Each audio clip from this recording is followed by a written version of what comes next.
Shalom, kembali lagi dengan kita di Midnight Worship. Enjoy!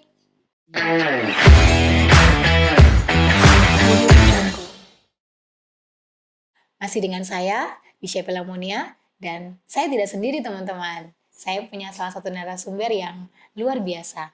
Saya dengar beliau adalah orang dari Solo.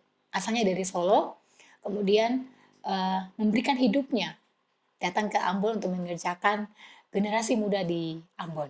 Oke, untuk tidak membuang-buang waktu, kita langsung saja perkenalan dengan narasumber kita yang satu ini. Silakan kakak diperkenalkan dirinya. Ya, salam semuanya. Perkenalkan nama saya Begi Purnomo. Saya dari Solo, bekerja di Yayasan Saluran Berkat untuk Negeri sebagai full timer. Tapi saya ada di Kota Ambon, pengutusan dari Solo, dari yayasan ke sini kurang lebih jalan 7 tahun ini. Jadi lebih ke pelayanan anak-anak muda, sekolah-sekolah, kampus-kampus, dan bahkan kalau kita ditemui anak-anak di jalan, kita juga pelayanan. Itu saja perkenalan singkatnya, Kak. Wah, luar biasa ya teman-teman. Beliau ini orang Solo, tapi punya hati untuk mengerjakan generasi di Ambon. Luar biasa sekali, dan saya dengar katanya kakak sudah cukup lama ya di kota Ambon. Di Ambon sendiri sudah sekitar 6 tahun gitu ya, Ya, Kak? puji Tuhan, mau ini tahun ke-7 ini. Oh, ini tahun ke-7 ya, Dari Kak? 2017 sampai sekarang ini. Wow. Kalau di sini wadah yang menampung anak-anak muda dalam pelayanannya kakak itu namanya apa, Kak? Kalau nama wadahnya kan Five Generation. Five Generation. Juga Oh. jadi lebih ke pelayanan generasi, sekolah-sekolah, kampus-kampus, ya anak-anak muda lah untuk yang ada di Ambon dan Maluku ini. Gitu. Ya, tadi kan kakak bilang kakak itu utusan misi ya, utusan misi Ya, dari salah satu yayasan namanya Saluran Berkat untuk Negeri yang pusatnya di Solo, kemudian ya, diutus ke Ambon, terpanggil ke Ambon untuk mengerjakan generasi muda dan punya wadah yaitu namanya Five Generation. Otomatis punya sosial medianya kan ya Kak. Jadi ada. teman-teman kalau mau tahu lebih jauh tentang komunitas Five Generation uh, bisa kepo-kepo ke Instagram mereka Five Generation Indonesia ya, YouTube, ya YouTube juga YouTube saya ada, pernah TikTok ikut juga juga ya, ada, TikTok juga ada ya, ya, wah luar biasa ya. Facebook ada. Jadi bisa cek di YouTube Five Generation Indonesia atau IG atau TikTok mereka ya. Uh, Luar biasa ya teman-teman. Beliau terpanggil untuk mengerjakan generasi muda di Kota Ambon sudah 6 tahun dan ini mau ke 7 tahun teman-teman. Wah berarti pengalaman imannya tuh luar biasa dong ya. Pengalaman imannya luar biasa ya. Karena kita masih membahas hal yang sama tentang iman ya minggu lalu ya di minggu yang lalu kita membahas tentang iman, apa itu iman ya, dengan salah satu narasumber, beliau adalah seorang hamba Tuhan. Apa itu iman, bagaimana orang bisa bertahan dalam iman, ada 3 poin yang dijelaskan oleh hamba Tuhan itu ya teman-teman, kita review kembali ya yang di minggu lalu. Bagaimana orang bisa bertahan dalam iman ya kan, bagaimana ada 3 poin di sana, yaitu satu dulu baca firman Tuhan, kemudian circle, dengan siapa orang itu, dengan siapa orang muda itu bergaul atau berkomunitas, itu juga menentukan iman. Jadi Ya, minggu lalu saya sempat mengundang salah satu hamba Tuhan Kak, namanya Pak Isra, beliau seorang hamba Tuhan, dan kita berbincang-bincang tentang iman. Dan yang video yang pertama saya sudah nonton wah, juga terima itu. kasih. Jadi ini kan berkelanjutan Iya, jadi ini nanti lanjutan teman-teman. asik lebih Iya, ngobrolnya tentang iman benar. bagaimana. Kenapa saya memanggil, saya mengundang narasumber satu ini, yaitu Kak Begi Purnomo, ya bisa dipanggil Begi atau Bagio terserah, ya. Kenapa saya mengundang beliau, karena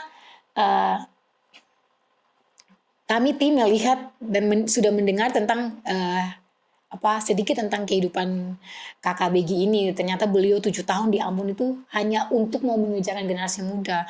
Kakak kira-kira ini menyangkut dengan iman ya Kak, ini Ya, menyangkut dengan iman. Kenapa sampai Kakak bisa datang ke Ambon, ya kan? Kenapa memilih untuk tinggal di Ambon, padahal Kakak itu orang Solo dan budayanya tuh berbeda gitu kan ya, Kak? betul. Iya kan, otomatis tidak gampang kan Kak untuk bisa hidup di kota Ambon, di kota yang baru, orang-orang yang baru, tidak tinggal bersama keluarga juga. Yang Iya, saya dengar betul. katanya kakak di base camp ya kan, dan base camp itu hanya sementara untuk Iya, digunakan untuk kumpul dengan anak-anak.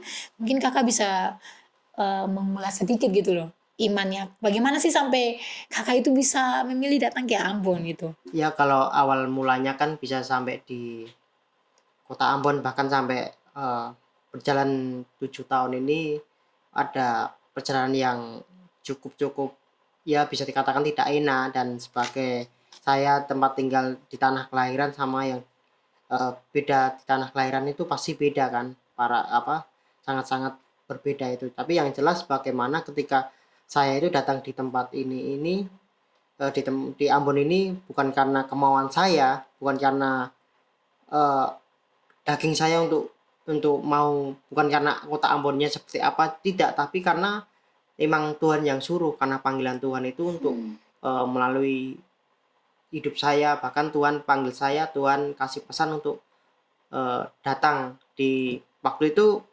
Tuhan itu kasih pesan itu simpel sekali. Pesannya itu gini, kamu pergi di kota yang baru. Kalau kalau biasanya saya itu berdoa dan merenungkan itu kan harus bahkan benar-benar pesan itu dari Tuhan itu minta konfirmasi 3 orang, yaitu 3 orang pemimpin itu, dan satu minggu itu ada 3 orang itu ngomong yang sama, kamu harus pertamanya itu kamu diutus di Ambon, mau tidak, atau waktu waktu yang apa namanya pemimpin yang pertama itu, saat yang pertama saya masih simpan, yang kedua sampai yang ketiga, dan akhirnya saya itu menetapkan untuk melangkah dan mau untuk menjadi diutus Tuhan melalui yayasan itu ada di kota Ambon itu. Ya awal mulanya seperti itu sih Kak. Memang tahun 2017 sampai sekarang ya banyak hal yang saya nanti bisa cerita bagaimana ya hidup beriman seperti apa,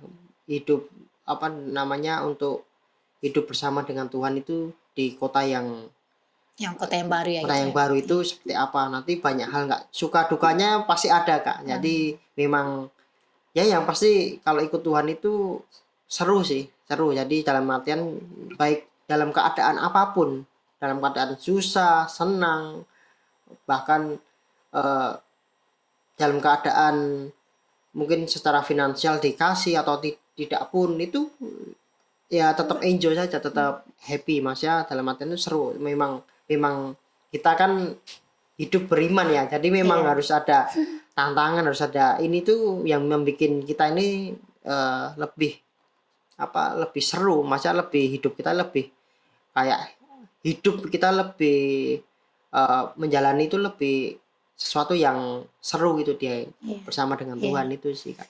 Ya wah keren ya Kak. Dari ceritanya Kakak tadi, Kakak bilang panggilan ya, Ya, panggilan sampai memilih untuk melangkah. Berarti itu imannya Kakak wah luar biasa ya. Seorang yang eh, orang Solo budayanya beda dengan orang Ambon, memilih mengambil langkah iman ya kan tadi iya, disebut melangkah, mengambil langkah iman untuk tinggal di Ambon. Otomatis kan eh, ada konsekuensinya kan ya Kak. ya Ketika pasti. Kakak ya kan, ketika Kakak mau memilih tinggal di Ambon, konsekuensinya kan banyak ya tadi Kakak Banyak. bilang, ada ujian, ada tantangan ya kan. Eh, untuk mengambil langkah iman saja ada imannya ya kan Iya. Kak, harus ada imannya, kayak ada firman Tuhan itu kan Kak, iman kita diuji benar-benar supaya benar-benar murni gitu Iya, kan betul. untuk mengerjakan panggilan Tuhan ya. Eh, kalau di minggu lalu kan kita membahas tentang bagaimana orang bisa bertahan gitu kan ya Kak, bagaimana orang bisa bertahan di dalam eh, mempertahankan iman mereka, iman percaya mereka kepada Tuhan, dan ada 3 poin itu yang dijelaskan. Eh, dan hari ini eh, saya rindu untuk mengulas lebih jauh tentang iman Kak, karena berbicara tentang iman kan luas kan ya Kak, Iya, dan pengalaman orang untuk iman itu kan banyak berbeda-beda ya kan Kak. Eh, yang ingin saya tanyakan tuh seperti ini Kak, apa sih konsekuensinya jika orang muda itu tidak hidup dalam iman Kak? Apa konsekuensinya iya. ketika orang itu tidak hidup dalam iman gitu? Ya saya mau ini ya, membacakan satu ayat di Ibrani 11 ayat 1 ini kan tentang iman kan. Iman adalah dasar dari segala sesuatu yang kita harapkan dan bukti dari segala sesuatu yang tidak kita lihat. Jadi yang kita ngomong tentang iman itu yang punya itu siapa dulu? Ya kan? Ya pasti yang punya Tuhan kan. Tuhan yang punya iman itu sendiri. Kalau misal pun nanti konsekuensinya, kalau kita ngomong iman itu kan, kalau saya artikan itu keyakinan, kepercayaan juga bisa gitu. Jadi memang kalau lawan dari orang yang beriman, berarti kan orang yang tidak beriman, ya. apalagi orang yang tidak percaya. Iya. Itu yang harus diketahui dulu, bahwa memang kalau kita ngomong versi iman yang kemarin eh, narasumbernya juga, saya juga nonton di videonya, ada 3 hal tadi kan, baca firman, berdoa, dan komunitas. Saya kan baca dan lihat itu. Tapi yang jelas harus tahu dulu akarnya itu, iman itu asal usulnya itu Tuhan yang punya gitu. Tuhan yang punya, iman itu Tuhan yang punya, bahwa di Ibrani 1 ini kan iman dari segala sesuatu yang kita harapkan dan bukti dari segala sesuatu yang tidak kita lihat. Jadi memang kita ini, iman kita tumbuh karena ya kita percaya itu loh. Karena kita percaya itu dulu. Jadi kalau nanti ngomong tentang konsekuensinya, yang pasti jelas orang itu kalau tidak percaya atau tidak beriman, banyak gitu loh. Banyak yang konsekuensinya, pasti orang itu bisa murtad, orang itu bisa, apalagi untuk berdoa, apalagi untuk baca firman, apalagi untuk berkomunitas, pasti jauh apa yang ya, ini sama yang di Alkitab itu, ngomong yang di Alkitab itu, bahwa harus merenungkan firman Tuhan siang dan malam. Pasti kan orang yang konsekuensinya, orang yang tidak percaya atau tidak beriman ini kan jauh itu. Kan untuk baca firman pasti tidak sama sekali tidak baca, apalagi berdoa sudah jarang. Tapi yang lebih mengerikannya lagi, meninggalkan Tuhan, meninggalkan Yesus, meninggalkan percaya kepada Yesus. Itu konsekuensi yang sangat-sangat fatal kalau bagi saya itu. Itu sih Kak. Nanti konsekuensinya kan sangat-sangat ini ya, sangat-sangat mengerikan kalau orang itu tidak beriman, atau orang yang tidak percaya, itu mengerikan sekali gitu loh. Itu sih Kak. Iya, benar sih Kak. Saya juga pernah kan baca firman Tuhan. Orang itu dibenarkan karena iman.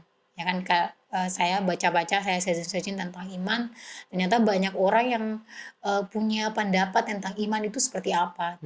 Ya kan, ada yang bilang iman itu keteguhan, ada yang bilang di artikel, ada yang bilang iman itu kepercayaan, ya kan, ada yang bilang iman itu kesetiaan juga, dalam bahasa Ibrani ditulis pisitis gitu. Tapi kalau kita kembali lagi dalam firman Tuhan, ya memang benar apa yang orang katakan gitu kan, secara tidak langsung mereka percaya gitu kan, kalau iman itu adalah kepercayaan, iman itu adalah ketangguhan, iman itu adalah pengharapan juga di sana, ya kan Kak. Ada satu firman Tuhan yang pernah saya baca itu kan, orang dibenarkan karena iman, karena percaya, ya kan. Kalau kita ingat kisahnya ya para nabi di zaman dulu ya, kalau kita baca Alkitab kan ada yang beriman saja sembuh dari pendarahan, yang beriman saja bisa sembuh dari penyakit kusta, itu kan kisahnya wanita Samaria, wanita pendarahan itu sama Ayub, ya kan. Mereka beriman dan mereka mengalami yang namanya pemulihan. Berarti konsekuensi dari orang yang tidak beriman itu berarti mereka tidak mengalami seperti yang dialami oleh orang yang beriman, ya Kak. Iya, ya kan pastinya. Kak? Ya kan? Pastinya. Karena firman Tuhan bilang iman, orang dibenarkan, orang diselamatkan. Saya berpikir berarti kalau orang yang tidak beriman itu mereka diselamatkan, mereka tidak diselamatkan dong Kak, berarti. Iya, jelas. Karena kan harus diketahui dulu bahwa kita di dunia ini kan ada 2 kerajaan ini. Kerajaan si setan sama kerajaan Tuhan kan. Jadi memang kita hidup di dunia ini memang harus ada pilihan. Kamu ikut Tuhan atau kamu ikut kerajaan setan. Lah kadang kali anak-anak Tuhan atau yang dikatakan orang Kristen itu hidup di tengah-tengah gitu loh. Dalam artian itu antara ya, ini setan dan Tuhan gitu maksudnya ya. di antara saya ngomong seperti ini kan, tapi realitasnya itu ke gereja atau berkomunitas rohani, tapi hidupnya itu kayak yang video yang pertama itu serupa dengan dunia gitu loh. Jadi memang kalau kita harus tahu, harus ngerti dulu di dunia ini, bahkan kita hidup itu ada dua kerajaan ini. Ada kerajaan Tuhan sama kerajaan setan atau iblis ini. Walaupun secara wilayah dan sebagainya tidak kelihatan, tapi kan secara spirit ya, orang itu bisa misal berantem, orang itu bisa jahat, ya pasti orang itu kan di wilayah kerajaan si setan itu. Jadi memang orang hidup yang orang beriman ini memang nggak mudah, harus ada komitmen, harus ada pilihan yang tadi yang katakan teguh tadi, percaya itu. Kamu pilih yang mana ini? Anak Tuhan kita semua tidak boleh di tengah-tengah. Itu apalagi kita membahas hari ini tentang iman kan, tentang orang yang beriman.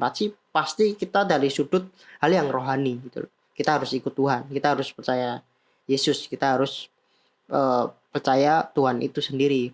Karena kalau kita percaya saja, tapi kalau hidup kita tidak dijaga, ya toh, tidak dijaga dalam arti itu tidak menjaga hati, menjaga hidup, itu pasti iman itu bisa kandas. Saya itu baca di 1 Timotius 1 ayat 19 ini ngomong tentang ini. Beberapa orang telah menolak hati nuraninya yang murni itu, dan karena itu kandaslah iman mereka. Ya, berarti yang memilih yang salah ini, memilih bukan Tuhan ini. Pasti apa? Menolak hati nuraninya yang murni. Ya, berarti dalam arti itu menolak Tuhan, itu berarti apa? Imannya kandas. Imannya kandas itu berarti ya sudah orang bisa dikatakan apatis, sudah sing mau tahu tentang Tuhan, apalagi tentang keagamaan, sudah sama sekali tidak percaya itu. Jadi mengerikan sekali, bahkan sangat-sangat tentang iman ini kalau tidak menjaga hati hidup bisa kandas Kak, bisa ini. Walaupun mungkin sejak lahir sudah Kristen atau ini, tapi itu belum tentu dikatakan beriman.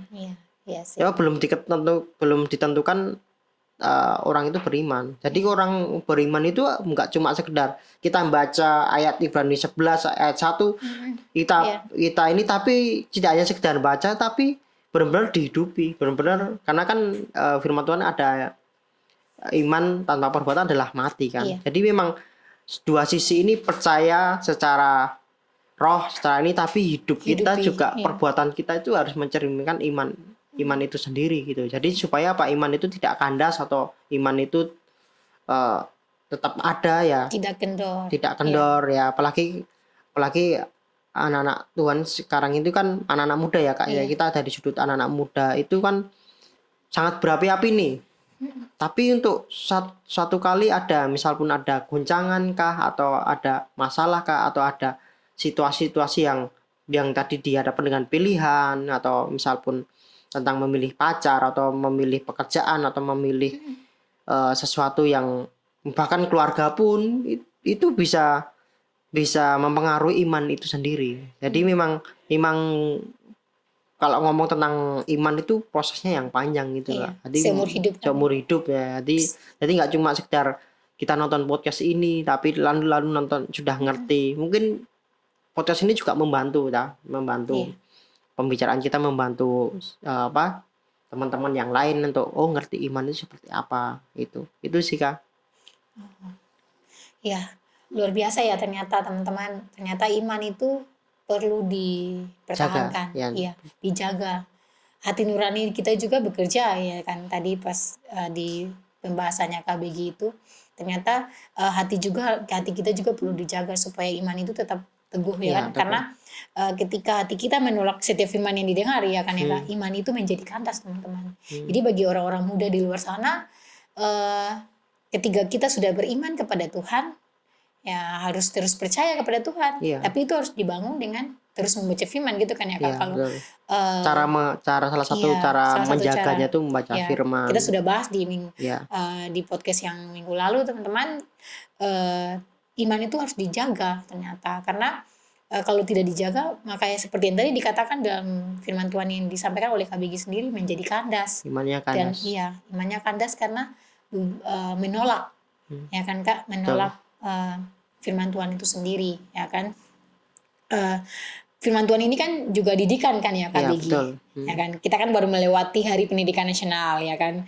Itu secara sekuler ya teman-teman. Tapi kembali lagi, Secara rohani iya, juga secara sama. rohani juga firman Ada. Tuhan itu untuk mengajar, mendidik dan ya menghibur, mengajar, mendidik dan menghibur. Jadi pendidikan itu bukan hanya di dunia sekuler, Ya. tapi juga ternyata di dalam dunia rohani teman-teman, teman-teman muda yang ada di luar sana.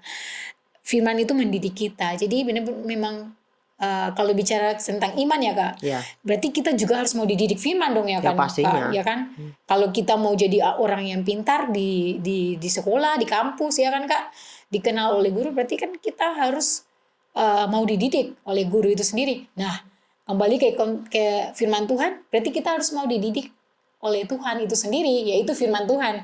Berarti kita harus baca firman kan ya, Ya, ya kan Kak, betul. supaya benar-benar iman kita tuh terus bertumbuh, ya kan Kak. Berarti kita harus baca firman Tuhan, bukan hanya pada saat kita nonton konten-konten rohani saja, seperti podcast malam hari ini, ya kan teman-teman. Tapi kita juga perlu membaca firman Tuhan, ya kan. Kalau baca firman itu utama kan. Utama, tapi memang ada yang lain, maksudnya ada misal pun ada orang tua rohani atau ibu gembala atau kakak rohani, itu penting juga gitu loh. Jadi nggak cuma sekedar baca firman Tuhan, tapi itu ada tambahan yang lain. Memang firman Tuhan ini utama untuk kita belajar di situ, tapi untuk menambahi bahkan untuk membantu itu butuh orang lain Kak. Untuk orang lain. Jadi orang lain itu apa? Bisa mentor, bisa kakak rohani, gembala, ya yang sesuatu yang inilah, maksudnya yang mungkin percaya sama satu orang itu dan kamu bisa bertumbuh bersama lewat orang tua rohani atau mentor itu. Wah, waktu kakak bilang ini, saya jadi teringat nih Kak, tentang firman Tuhan yang bilang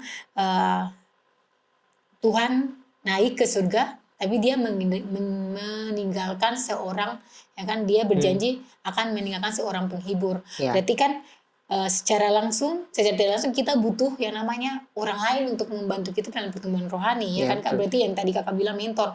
Oh, berarti kita sebagai orang muda itu ternyata butuh mentor teman-teman. Ketika kita sudah belajar untuk beriman kepada Tuhan, ya kan, iman itu kan percaya. Ketika kita sudah belajar percaya sama Tuhan, kita masih perlu di backup, intinya, ya kan Kak? Ya, perlu. Ya, bisa dikatakan kita tuh perlu di backup. Ya. Di backup oleh Bapak Ibu rohani, entah di komunitas atau di gereja atau di rumah orang tua kita, ya kan? Ya. Oh, berarti benar-benar ya orang muda itu butuh mentor gitu. Ya, tapi ada isunya seperti ini Kak. Saya pernah pelayanan satu anak muda, ya beberapa anak muda lah. Saya sempat mendengar perkataan mereka tuh seperti ini Kak. Beriman tapi sama saja. Isunya seperti itu Kak. Percuma beriman. Sing ada hasilnya gitu Kak. Isunya seperti itu. Bahkan beberapa orang muda itu merasa tidak perlu beriman Kak, karena mereka beriman tapi sama saja. Mereka beriman supaya sekolah mereka dipulihkan, guru-guru mereka tidak lagi kasar terhadap mereka. Mereka beriman supaya orang tua mereka tidak lagi melakukan kekerasan di dalam rumah, orang tua mereka tidak lagi orang tua mereka kembali, karena ada beberapa anak yang saya layani itu broken home. Mereka malah tidak percaya gitu Kak. Kayak mereka yang tadi kakak bilang itu iman mereka menjadi kandas ketika mereka mendengar firman tentang mengasihi, mengampuni. Mereka berpikir iman itu sesuatu yang omong kosong gitu kan. Mereka bilang ya tidak usah beriman, kita itu bukan, mereka sampai bilang seperti ini Kak isunya. Ya kita ini kan manusia, bukan Tuhan, bukan nabi yang beriman dan itu jadi. Kita ini manusia biasa, kita bukan Tuhan. Mereka sampai mereka sampai berpikir seperti itu loh Kak. Makanya ya banyak anak-anak itu ketika saya dampingi untuk bisa mengampuni papa mereka itu ternyata butuh perjuangan yang cukup panjang Kak untuk sampai ada di tahap pemulihan hati dan lain sebagainya. Itu menurut Kakak bagaimana? Orang yang berpikir iman itu omong kosong, tidak perlu gitu. Tapi ya kalau itu hak mereka ya, Mas, ngomong tentang hal gitu. Tapi yang jelas bahwa memang saya melihatnya itu memang anak itu perlu dibimbing gitu loh. Perlu dibimbing dan perlu dibimbing, perlu dikasih mengerti, Perlu bahkan mentor yang tadi tuh ya Kak. mentor yang tadi itu karena kan kalau usia muda itu kan banyak labil kan, belum bisa komitmen ini tapi ya memang perlu sekali mentor itu, karena kita tahulah mentor itu bukan segalanya. Iya, Yang segalanya itu Tuhan. Tuhan. Yaitu ibu gembala pun bukan segalanya. Yang segalanya itu Tuhan. Bahkan kakak rohani itu bukan segalanya, tapi Tuhan yang segalanya. Tapi pastikan anak itu sendiri ya untuk bisa ngomong beriman lagi atau bahkan menarik perkataan itu, ya anak itu harus benar-benar ngalami Tuhan. Iya. Nggak bisa, karena kenapa orang anak itu bisa ngomong seperti itu, pasti kan ada sebabnya kan. Sebabnya apa nih? Mungkin dari keluarganya sudah merasa nggak nyaman, atau memang sudah bosan menjalani secara rohani, bosan, atau memang hidupnya kering, ya kan. Jadi memang ada sebabnya pasti. Kalau orang ngomong seperti itu pasti ada sebabnya itu ya. Apa yang saya katakan itu, anak itu kembali lagi harus ngalami Tuhan. Ngalami Tuhan itu sih Kak. Masih, jadi saya nggak berkomentar banyak, tapi yang kembali lagi anak Kepada itu firman. gimana nih? Anak ini ngalami Tuhan nggak ini? Ngalami perjumpaan pribadi sama Tuhan nggak nih? Kenapa kok bisa ngomong nggak usah beriman dan sebagainya, ya kan Kak? Iya. Jadi memang lihat anaknya itu dulu bagaimana, gitu sih. Intinya kita harus kembali sama Tuhan ya Kak. Kita harus mengalami encounter atau perjumpaan dengan Tuhan itu sendiri, supaya iman kita itu kembali dikokohkan Tuhan, ya kan Kak.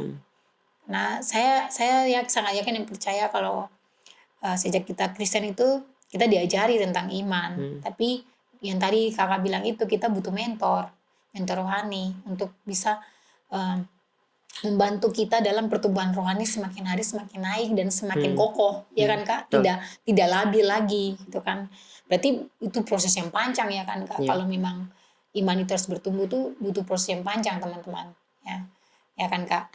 Karena kalau kita tidak dimentori, otomatis kita bisa menjadi orang muda yang mudah, orang-orang muda yang mudah untuk putus asa, mudah untuk meninggalkan komunitas yang memang komunitas itu membantu mereka untuk bertumbuh iman, ya kan Kak. Tapi kembali lagi kepada hubungannya dengan Tuhan, ya kan Kak. Karena hubungan itu yang membuat iman itu terus bertahan dan tidak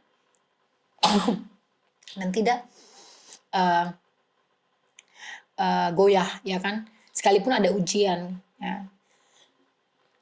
Kan mentor kan itu kan bukan segalanya, yang tadi saya katakan bukan segalanya, tapi membantu kerohanian, bahkan pertumbuhan iman itu, iman kita, iman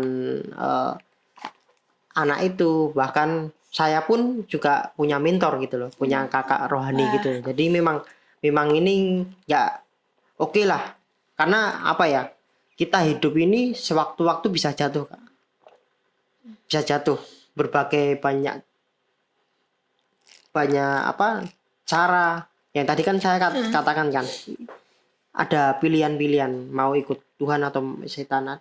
Bahkan kita ini pasti bisa jatuh, tapi membuat kita supaya kita ini bertahan atau kuat atau strong, bisa teguh, itu ya salah satunya itu juga mentor itu.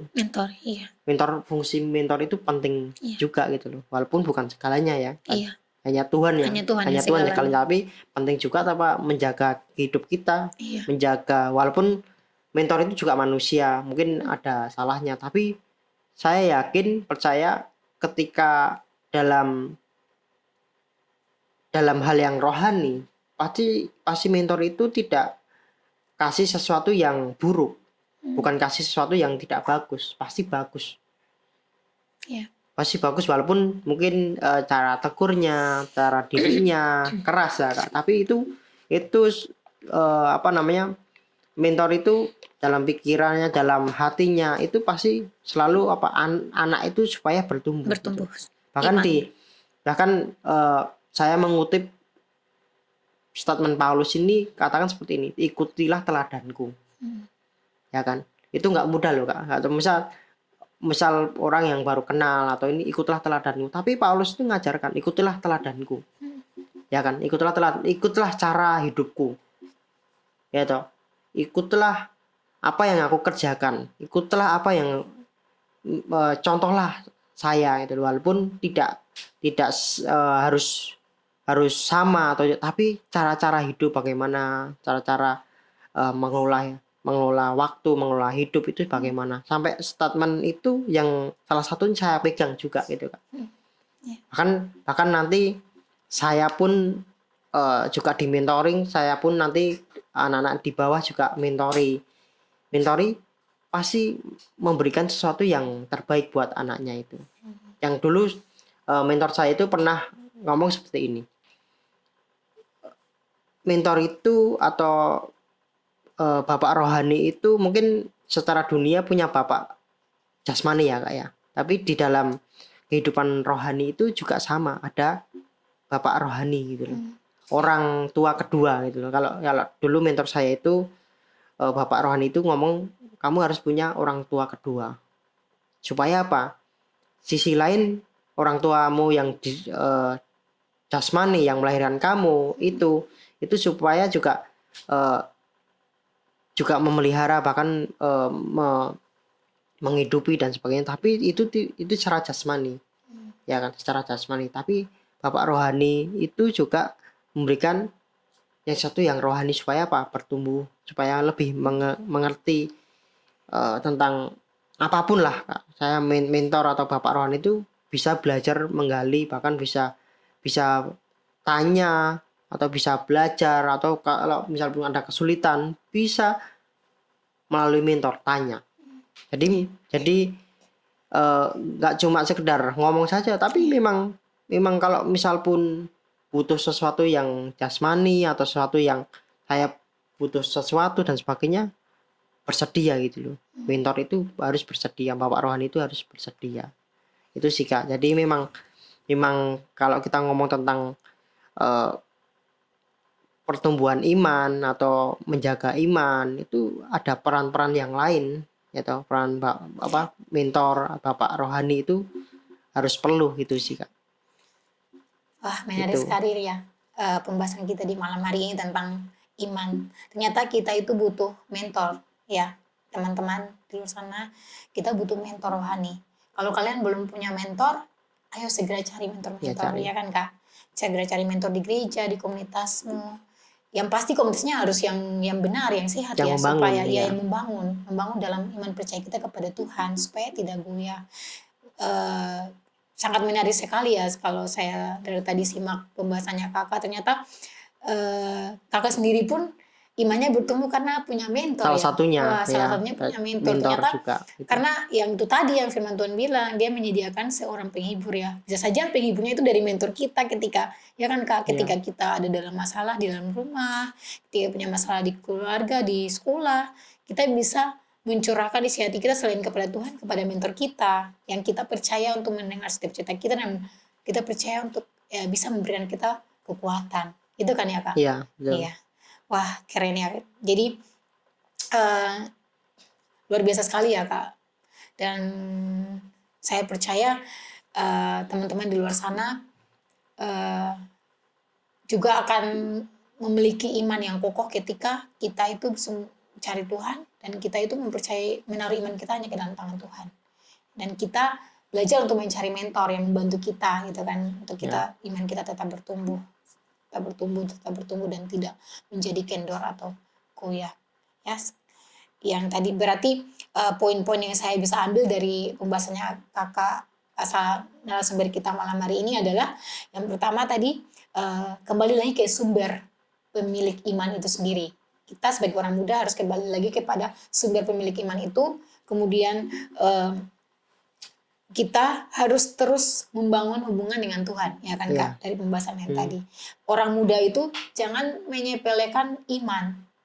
Karena iman itu kita bisa diselamatkan, kita dibenarkan, kita bisa melewati ujian-ujian. Karena saya pernah baca salah satu buku juga, Richard Wurmbrand, bahkan nabi-nabi yang dulu iman mereka tuh diuji. Bahkan Richard Wurmbrand ini saya baca dia seorang pejuang iman di negaranya gitu, supaya orang-orang tuh mengenal siapa itu Tuhan.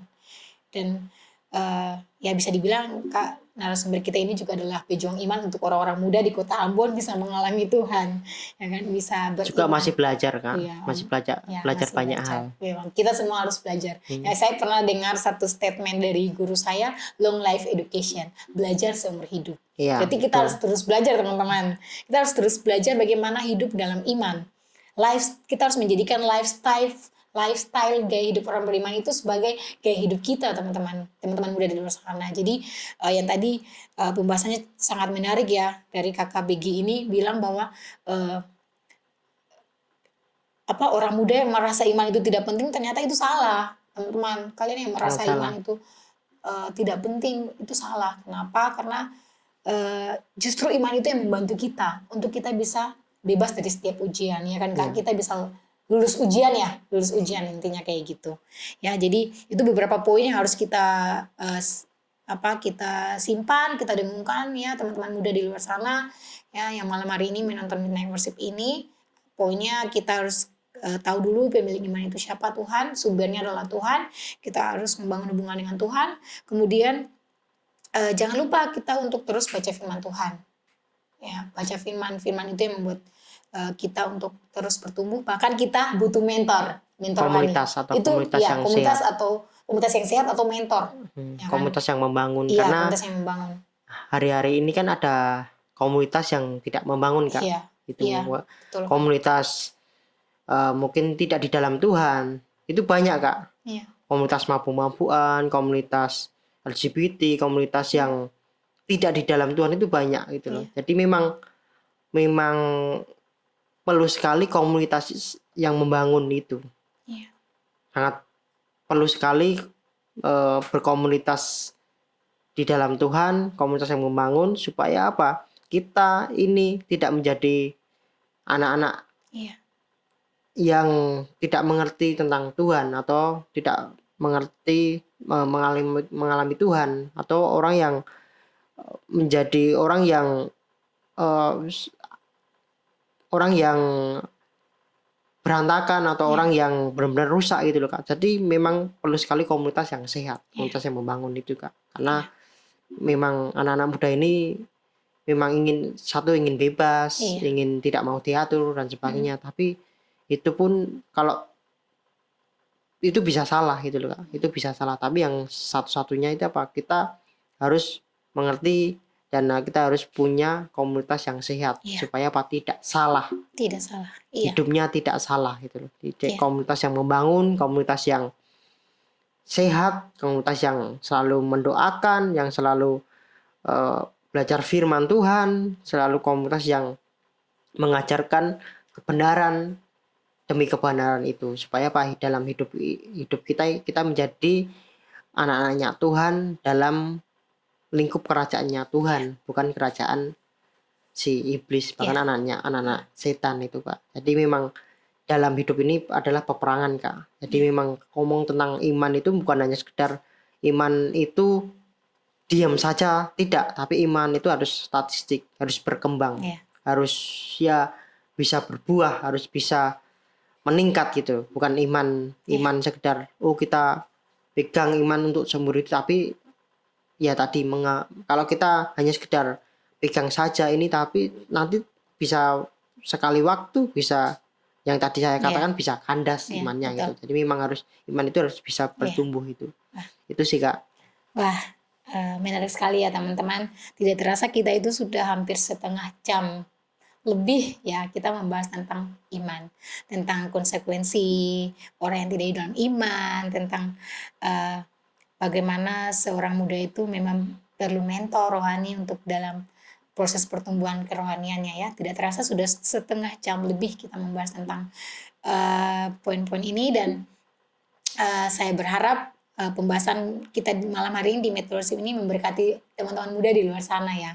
Jangan Harus. lupa ya jangan lupa untuk ditonton, disimak, disimpan ya, supaya ini membantu kalian juga untuk bisa bertumbuh imannya ya. Jangan lupa poin-poin yang tadi itu teman-teman, cari sumber yang benar yaitu Tuhan, baca firman Tuhan, komunitas yang benar ya kan, supaya iman itu bertumbuh ya. Baik, kita akan cukup sampai di sini teman-teman. Kita akan selesai di malam hari ini ya, di sesi segmen malam hari ini ya. Kita akan lanjut lagi dengan topik-topik yang menarik di minggu-minggu yang akan mendatang ya, di podcast-podcast yang akan mendatang. Jangan bosan-bosan nih untuk nonton ya. Terus nonton Midnight Worship ini ya. Terus dinonton, jangan lupa like ya, subscribe dan share ke teman-teman kalian ya. Bagikan ke teman-teman muda kalian supaya bukan hanya kalian diberkati teman-teman, tapi teman-teman muda di luar sana juga diberkati. Ya, terima kasih Kak Begi sudah hadir di Midnight Worship malam hari ini. Terima kasih juga untuk ulasannya, terima kasih juga untuk pengalaman hidupnya, terima kasih juga ya Kak untuk imannya yang mau bertahan di kota Ambon mengerjakan Maluku ya. Jadi sekali lagi jangan lupa like, subscribe dan share ke teman-teman kalian. Sampai jumpa lagi di Midnight Worship berikutnya. Tuhan Yesus memberkati. Shalom. Shalom.